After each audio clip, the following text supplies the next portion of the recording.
आज नागपूरला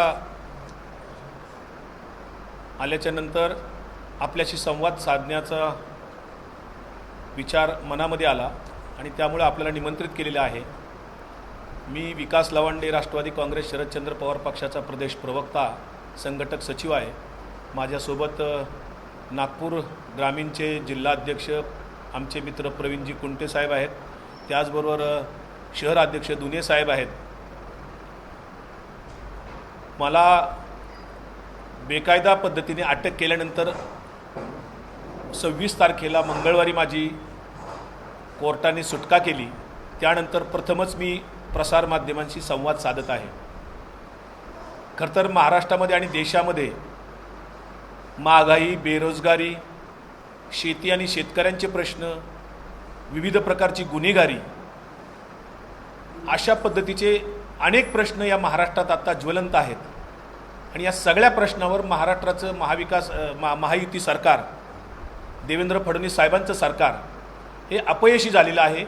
केंद्र सरकारही अपयशी झालेलं आहे आणि म्हणून या सगळ्या बेरोजगारी, महागाई किंवा विविध गुन्हेगारीचा फटका सर्वांनाच बसतो आहे आणि या सगळ्या मूळ प्रश्नापासून लोकांनी विचलित व्हावं, लोकांनी त्याच्यावर बोलू नये, कुठलं आंदोलन उभं राहू नये म्हणून सातत्याने भारतीय जनता पार्टीकडून हिंदू मुस्लिम किंवा ओबीसी मराठा असा वाद वाढवला जातो, जेणेकरून लोकांनी मूलभूत प्रश्नावर, आपल्या जगण्याच्या प्रश्नावर, आरोग्याच्या प्रश्नावर, शिक्षणाच्या प्रश्नावर बोललं नाही पाहिजे, महागाई आणि बेरोजगारीवर बोललं नाही पाहिजे, तिकडे माध्यमांचं सुद्धा लक्ष गेलं नाही पाहिजे म्हणून सातत्याने हिंदू मुस्लिम किंवा ओबीसी मराठा असा वाद वाढवला जातो।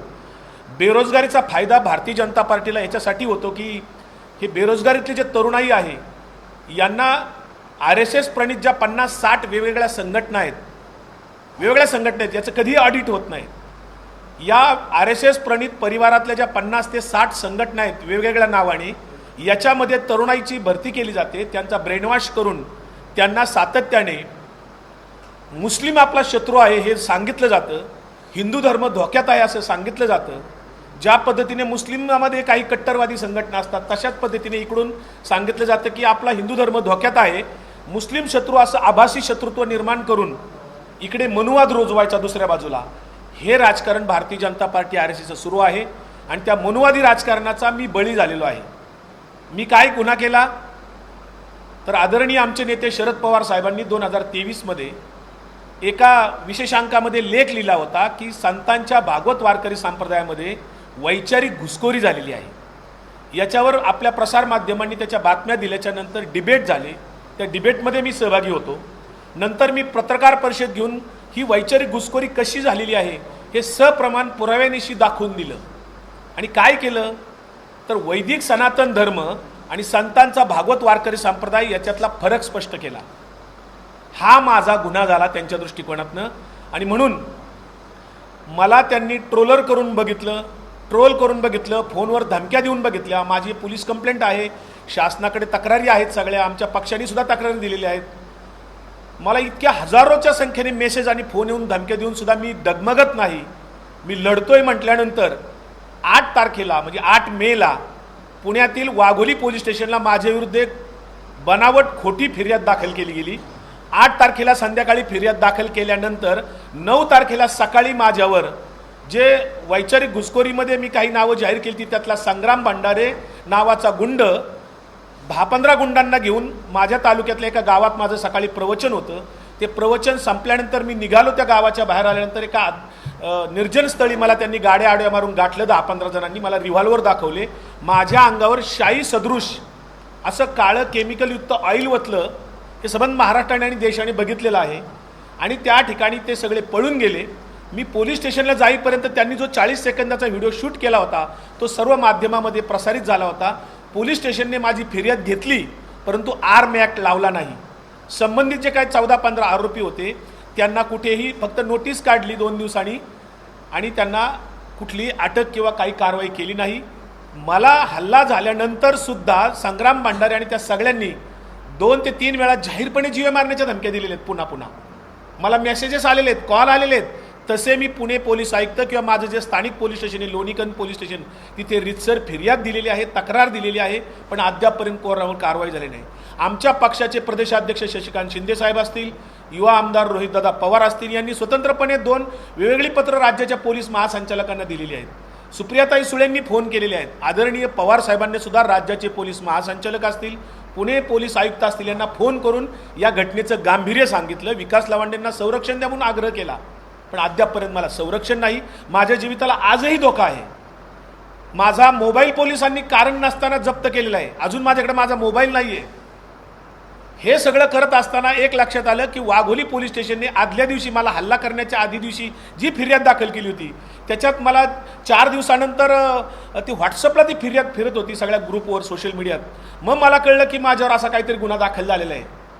मी अटकपूर्व जामीनसाठी पुण्याच्या सेशन कोर्टात गेल्यानंतर अटकपूर्व जामीन माझा जो मंजूर झाला होता 20 तारखेपर्यंत मला मंजूर त्याच्यामध्ये अटकपूर्व जामीनचं दिलेलं होतं मंजुरी. पण काय झालं, वाघोली पोलीस स्टेशनचे जे आयो आहेत त्या घटनेतले त्यांनी माझ्याबद्दलचा सरकारी वकिलामार्फत सेशन कोर्टामध्ये खोटा रिपोर्ट दिला की विकास लवांड्यांच्यावर वेगवेगळ्या पोलीस स्टेशनमध्ये गुन्हे दाखल आहेत आणि त्याने कोर्टापुढे लपवलेले आहेत असं सांगितलं कोर्टाला. पीपीनी पण सांगितलं सरकारी वकिलांनी.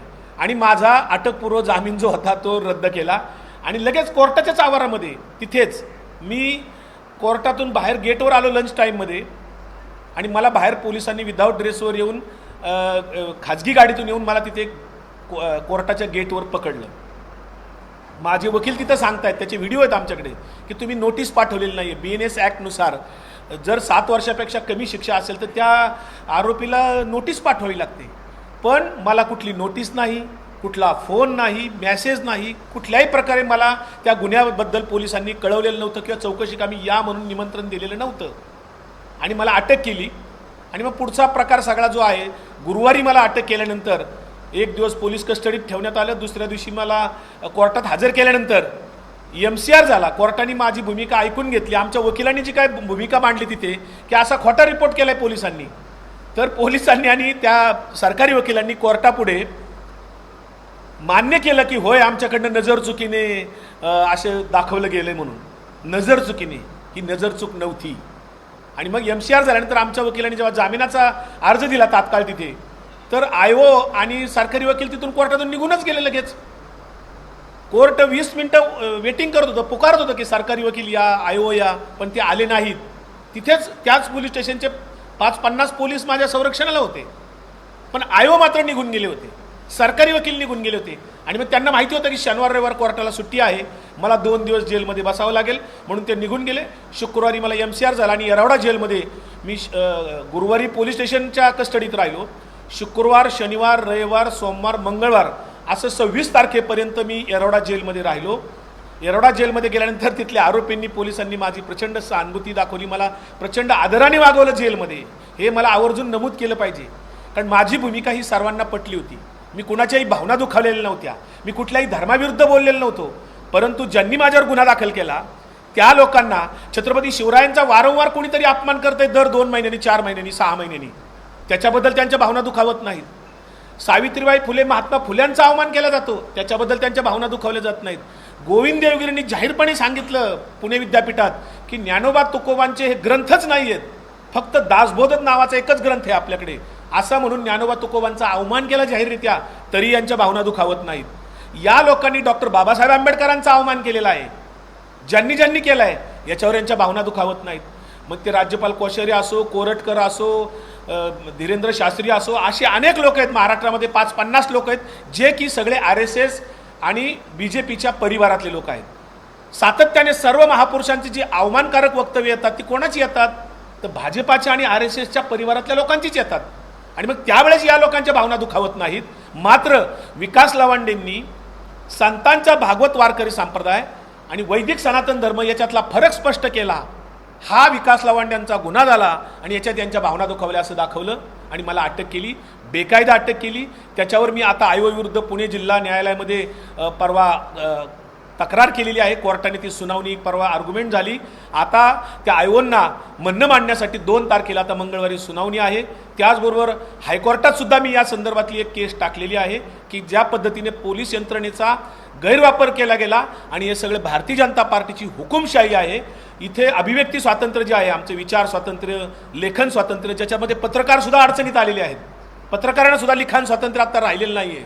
पत्रकारिता सुद्धा धोक्यात आहे. सामाजिक कार्यकर्ता असो, विरोधी कार्यकर्ता असो, माहिती अधिकार कार्यकर्ता असतो, कुणीही आता अभिव्यक्ती स्वातंत्र्य जर वापरायला लागला तर त्याची मुस्कटदाबी करण्याचा प्रयत्न केला जातो. त्याला दमबाजी केली जाते. दमबाजी करून ऐकत नसेल तर खुनाचा जीव घेणं हल्ला जातो. त्याच पद्धतीने काल अभिषेक बॅनर्जी यांच्यावर ज्या पद्धतीने हल्ला झालाय त्याचाही मी निषेध करतो. असं महाराष्ट्रात आणि देशभर सगळीकडे सुरू आहे. यांना लोकशाही मान्य नाहीये, अभिव्यक्ती स्वातंत्र्य मान्य नाहीये, हम करे सो कायदा, या पद्धतीने ही सगळी राजवट आहे. आम्हाला वारकरी संप्रदाय हा महाराष्ट्र धर्म आहे. गाडगे महाराजांचा विचार, तुकडोजी महाराजांचा गुरुदेव सेवा मंडळ असेल, हे महाराष्ट्र धर्माचे विचार आहेत आणि तो टिकला पाहिजे. ज्ञानोबा तुकोबांचा वारकरी संप्रदाय टिकला पाहिजे. तो विचार महाराष्ट्राला पुढे घेऊन जाणार आहे. वारकरी संप्रदायामध्ये कुठल्याही अंधश्रद्धा किंवा वैदिक कर्मकांड, जातीवाद, धर्मवाद याला अजिबात थारा नाहीये. याची अनेक प्रमाणे आहेत. हे विश्वची माझे घर म्हणणाऱ्या संत ज्ञानेश्वर महाराजांचा छळ झाला. सकळाशी येथे आया अधिकार असं म्हणणाऱ्या तुकोबांच्या गाथा बडवण्याचा प्रयत्न केला. त्यांच्या अंगावर उकळतं पाणी टाकण्याचा प्रयत्न केला. मारहाण झाली. चोखोबांना मंदिर प्रवेश नव्हता. सर्व संतांना छळलं गेलं होतं. हे छळणारे सगळे वैदिक सनातन धर्माचे धर्ममार्तंडच त्या काळातले होते, ज्यांनी छत्रपती शिवरायांच्या सुद्धा राज्याभिषेकाला विरोध केलेला होता, ज्यांनी संभाजीराजांना सुद्धा त्रास दिला होता, ज्यांनी महात्मा फुले सावित्रीबाई फुलेंना सुद्धा छळलं होतं. बाबासाहेब आंबेडकरांना सुद्धा याच नागपुरामध्ये बौद्ध धर्माची दीक्षा घ्यावी लागली, धर्म सोडावा लागला आणि धर्मांतर करावं लागलं होतं. याच लोकांनी दाभोळकर, कलबुर्गी आणि पानसरेंचा खून केला होता. याच लोकांनी महात्मा गांधी यांचा खून केलेला होता. याच विचारसरणीचा अजून प्रवृत्ती जिवंत आहेत. त्याच प्रवृत्तीबरोबर मी लढतोय. आमचा जो विचार आहे तो समाजाला पुढे घेऊन जाणार आहे, सहिष्णुतेचा आहे, मानवतावादाचा आहे, सर्व धर्मसमभावाचा आहे. त्या विचारावर आम्ही ठाम आहोत. संतांचे विचार, महापुरुषांचे विचार आम्ही पुढे घेऊन जाणार. कितीही भीती दाखवली, काही केलं तर आम्ही मात्र आमचं काम थांबवणार नाही. भले आमचा खून झाला तरी चालेल.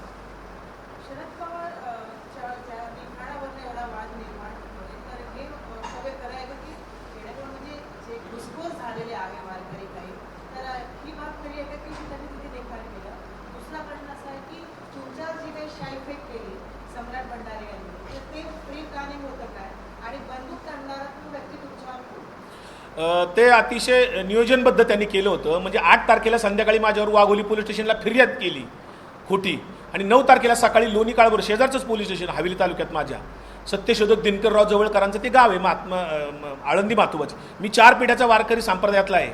माझ्या घरात वारकरी संप्रदाय, भजन, दिंडी माझ्या कुटुंबात आहे. माझ्या वडिलांनी गावात दिंडी स्थापन केली. आता माझा भाऊ दिंडी चालवतो. मी स्वतः वारकरी संप्रदायातला आहे.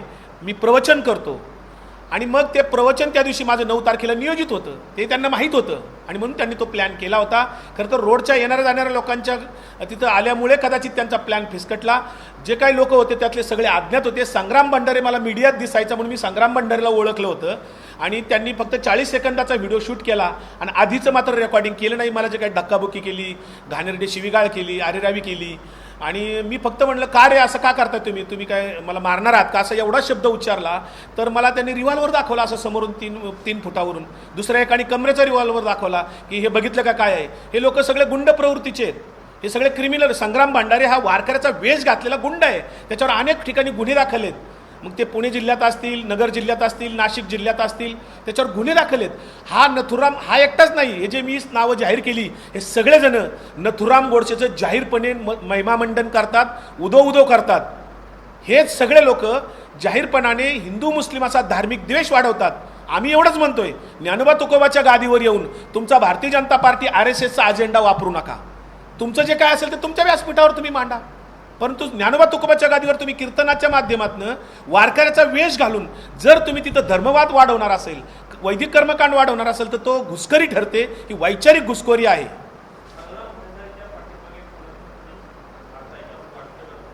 100% संग्राम भंडारे हा फक्त प्यादा आहे. तुम्ही पाहिलं असेल की माझ्यावर जेव्हा शाई सदृश केमिकलयुक्त ऑइल फेकलं गेलं, माझ्यावर हल्ला झाला जीव घेणा, त्यानंतर दुसऱ्या दिवशी या राज्याचे कॅबिनेट मंत्री नितेश राणे, 4 आमदारांनी जाहीरपणे त्याची पाठराखण केलेली आहे. आणि नितेश राणे एवढं म्हणतात की कोण संग्राम भंडारेच्या केसाला धक्का लावते तेच आम्ही बघतो, यांच्या केसालाही धक्का लागणार नाही. आणि खरोखर त्यांच्या केसालाही धक्का लागला नाही. राज्याचे एक कॅबिनेट मंत्री, 4 सत्ताधारी पक्षातले आमदार जर अशा पद्धतीने एका आरोपीचं जाहीरपणे समर्थन करणार असतील, बेकायदा कृतीचं समर्थन करणार असतील, तर ही संविधानाच्या विरुद्ध कृती ठरते. त्यांनी जी काही विधानसभेमध्ये किंवा मंत्रिमंडळाची शपथ घेतली ती शपथ त्यांनी पायदळी तोडवलेली आहे.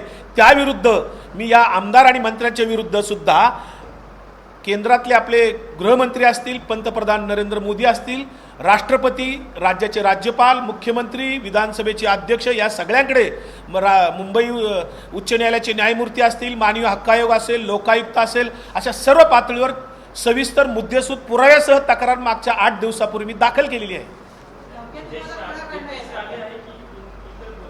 नाही, हे भाजप सरकार पुरस्कृत हा हल्ला आहे माझ्यावर. याच्यात देवेंद्र फडणवीस साहेब काय बोलले नाहीत.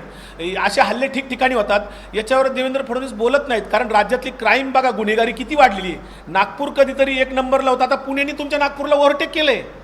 आणि हे सगळे गुन्हेगारी म्हणजे मी नाही सांगत आहे, केंद्र सरकारचा गृह विभागाचा डेटा सांगतोय. महाराष्ट्र गुन्हेगारीमध्ये नंबर 2ला आहे. आणि ही गुन्हेगारी कोणती आहे तर सांस्कृतिक दहशतवाद आहे. आणि हा सरकार पुरस्कृत माझ्यावर हल्ला होता, म्हणूनच तर त्यांना मोकाट ठेवलंय. आणि मला मात्र काही न करता मला अटक केली आणि गुन्हेगाराला मात्र मोकाट सोडून दिलं. मला धमक्या जे येतात ते संभाजी भिडेंच्या धारकऱ्यांच्याकडनं येतात, विश्व हिंदू परिषदेच्या लोकांकडनं येतात, BJPच्या लोकांच्याकडनं येतात. आणि हे सगळे जे काही लोक आहेत, जे RSS परिवारातल्या संघटना आहेत, सगळ्या काही गोरक्षक आहेत, या सगळ्यांकडनं मला धमक्या येतात. भाजपाच्या लोकांकडनं धमक्या येतात. माझ्यावर जी फिर्याद दिली ती काही वारकऱ्यांनी नाही दिली.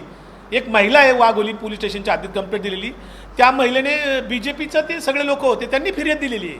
माझ्या विरुद्ध वारकरी संप्रदाय लढत नाही आहे, मी वारकरी संप्रदायाचा आहे.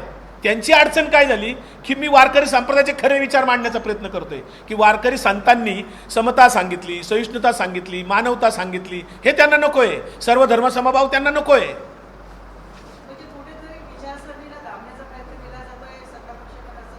100%. कारण हा जो विचार आहे संतांचा, हा वारकरी संप्रदाय हायजॅक करण्याचा प्रयत्न आहे. म्हणूनच 2014च्या आधी कधीही वारकरी संप्रदायामध्ये राजकीय आघाड्या नव्हत्या.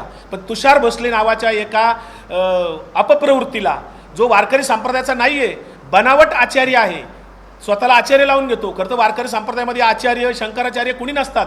वारकरी संप्रदायामध्ये फक्त हरिभक्ती परायण असतात. त्या तुषार भोसलेला एक दुकान टाकून दिलं भारतीय जनता पार्टीने. भारतीय जनता पार्टी आध्यात्मिक आघाडी, आणि एकनाथ शिंदेंचा एक अक्षय भोसले नावाचा आहे, त्याची सुद्धा धर्मवीर आध्यात्मिक आघाडी आहे. वारकरी आघाड्या नाही त्यांच्या. आणि 14 नंतर या वारकरी संप्रदायामध्ये राजकीय आघाड्या घुसल्या आणि त्यांनी त्यांचे सगळे राजकीय अजेंडे चालवायला सुरुवात केले. या सगळ्या घुसखोर ज्यांना आम्ही म्हणतो वैचारिक, या सगळ्यांनी 2024मध्ये भारतीय जनता पार्टीचा उघड प्रचार केलेला आहे. कीर्तनातून, प्रवचनातून, कीर्तनातून, प्रवचनातून राजकीय पक्षाचा प्रचार करायला, किंवा धर्मवाद, हिंदू मुस्लिम तेढ वाढवणारी जी काही भाषणं तुम्ही केली, कीर्तनातून मुद्दे सांगितले, हे ज्ञानोबा तुकोबांच्या ग्रंथात सांगितलंय का? वारकरी संतांच्या कोणत्या ग्रंथात लिहिलेले आहेत हे? आणि संग्राम भंडारे, किशोर शिवणीकर लातूरला ज्याने सप्त्याचे पैसे पळवले कोट्यवधी रुपये, लातूर पोलीस स्टेशनला त्याच्यावर तक्रार दाखल आहे. किंवा एक आरोपी पिंपरी चिंचवड पोलीस स्टेशनला जो बलात्काराच्या गुन्ह्यात आहे, ह्याच्यातले बरेच जण भोंदू आहेत, काही जण धर्मवादी करतायत. हे सगळेजण काही ना काही यांच्यावर आक्षेप आहेत. कुणी आसाराम बापूचं जाहीरपणे बलात्काराचं समर्थन करणारे आहेत. हे असे जर लोक वारकरी संप्रदायामध्ये चेहरा बनून राहणार असतील, तर मूळ वारकरी संप्रदायाचा, पारंपरिक वारकरी संप्रदायाचा, जो फडकऱ्यांनी वारकरी संप्रदाय टिकवला, जो टाळकऱ्यांनी टिकवला, जो भजन गावगाव घेणाऱ्या लोकांनी वारकरी संप्रदाय टिकवला, जो दिंडी चालक आहेत त्यांनी वारकरी संप्रदाय टिकवला, या पारंपरिक वारकरी संप्रदायावर हा हायजॅक करण्याचा भारतीय जनता पार्टीचा आणि RSSचा प्रयत्न आहे. त्याला आम्ही कुठंतरी विरोध करतोय. मी संरक्षण ऑलरेडी मागितलेलं आहे. आमच्या पक्षाने सुद्धा पोलीस महासंचालकांकडे निवेदन दिले, रोहित पवारांनी दिलेले, पवार साहेबांनी स्वतः मागणी केलेली आहे. माझी स्वतःची तक्रार निवेदन आहेत. गेल्या वर्षी सुद्धा माझ्यावर संभाजी भिडेच्या धारकऱ्यांनी माझ्या गावात येऊन 200-300 लोकांनी हल्ला केला होता 1 वर्षापूर्वी. त्याच पद्धतीची तीच लोक आहेत आता सगळी. माझ्या जीविताला निश्चित धोका आहे. मी नागपूरहून पुण्याला परत जाईल का नाही मला गॅरंटी नाही आहे. माझं कुटुंब भयभीत झालेलं आहे. पण मी स्वतः चळवळीतला 35 वर्ष सार्वजनिक जीवनात जगतो. मी संत विचाराचा फॉलोअर आहे, महात्मा गांधी विचारांचा फॉलोअर आहे, शिवशाहू फुले आंबेडकर विचारांचा फॉलोअर आहे. हे त्यांना कुठेतरी अडचणीचं वाटतं.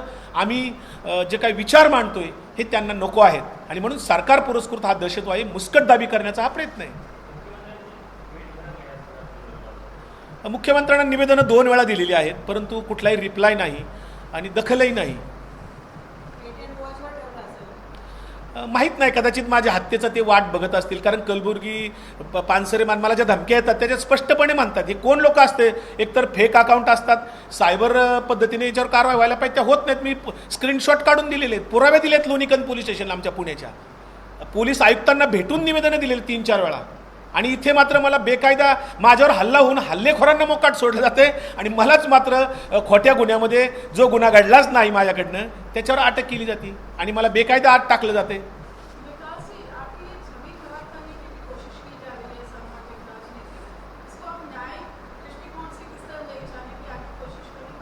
न्याय व्यवस्था पे हमारा भरोसा है, इसीलिए तो मैंने पूना डिस्ट्रिक्ट जो न्यायालय हमारा सेशन कोर्ट उसमें अपील की है, बम्बई हाई कोर्ट में भी अपील की है.